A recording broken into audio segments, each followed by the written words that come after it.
قانون یہ ہے کہ پیغمبر کریم کی ہر حدیث، یہ آپ ذرا ذہن میں میری بات رکھنا، نبی کریم صلی اللہ علیہ وسلم کی ہر حدیث وہ قرآن سے لی گئی ہے۔ یہ بات ذرا توجہ سے سننا، یہ ابھی آپ کی پنڈی کا ایک ہے وہ طالب الرحمن، ابھی اس نے ایک کلپ دیا اور میں حیران ہوں کہ اتنا جاہلانہ بات، اتنی شیطنت اور ابلیسیت پہ مبنی بات کہ شاید کوئی اہل حدیث بھی اس کو قبول نہ کرے۔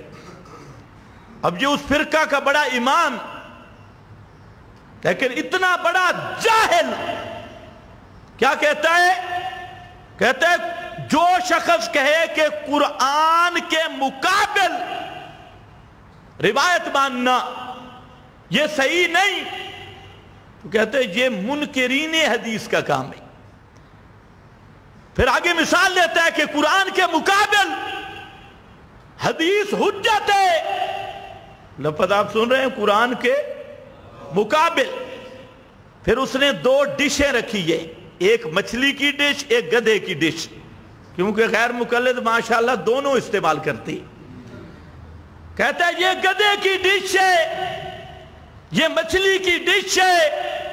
میں نے کہا مبارک ہو، پچھلی عمر میں اب گدھا کھانا شروع کر دیا۔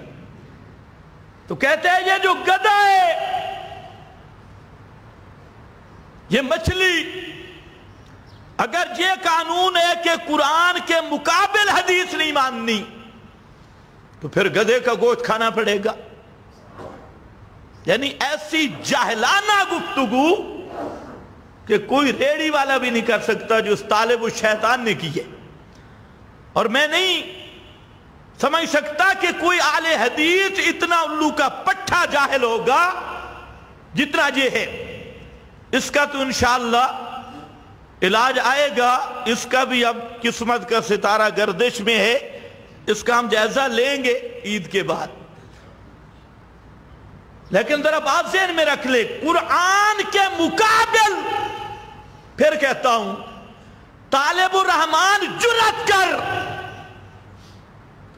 اور وقت طے کر لے، آپ نے کسی چیلے کو بھیج، میں بھی جہاں ہوں آپ بھی، اب بھی میں کہتا ہوں قرآن مقدس کے مد مقابل کائنات کہ کسی آدمی کا کوئی قول، کوئی روایت، چاہے کسی کتاب کی بھی ہو، جو قرآن کے مد مقابل مانے، وہ مرتد اور کافر ہے۔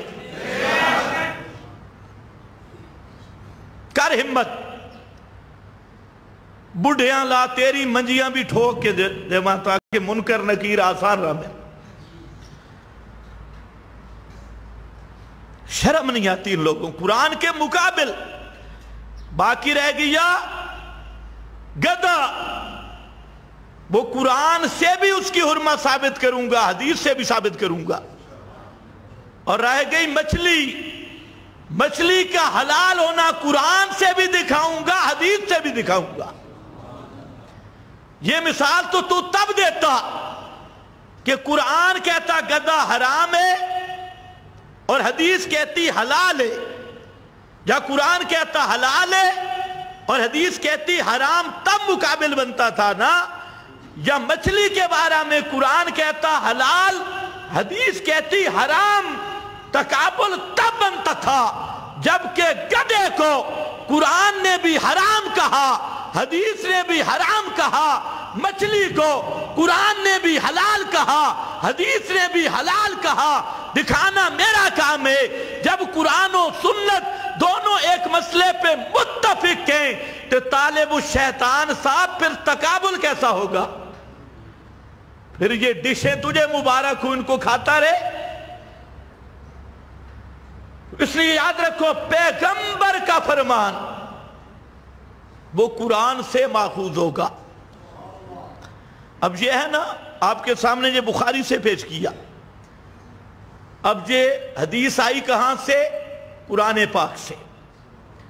قرآن کیونکہ پیغمبر شارع ہے، قرآن متن ہے. لِتُبَيَّنَ لِلنَّاسِ. حدیث نام کس چیز کا ہے؟ حدیث نام ہے قرآن کی تفسیر کا. تو تفسیر متن سے ٹکرائے، کچھ عقل بھی خدا دے تو اس کو استعمال کرنا چاہیے. پیغمبر کا فرمان کبھی خدا کے کلام سے نہیں ٹکرا سکتا. اور جو چیز قرآن سے ٹکرائے اسے پیغمبر کی طرف نسبت کرنے والا اتمام حجت کے بعد پھر اسے پیغمبر کی حدیث سمجھنے والا اصل کافر اور بے دین وہ شخص ہے. اور میری اگر آواز پہنچے تو طالب صاحب تیاری کر لو، انشاءاللہ اب تیرا میرا پیڑ لگے گا اور میں تجھے حدیث بھی پڑھاؤں گا، قرآن بھی پڑھاؤں گا. چھیڑا تو نے ہے، اب تیری جان چھوٹ نہیں سکتی انشاءاللہ.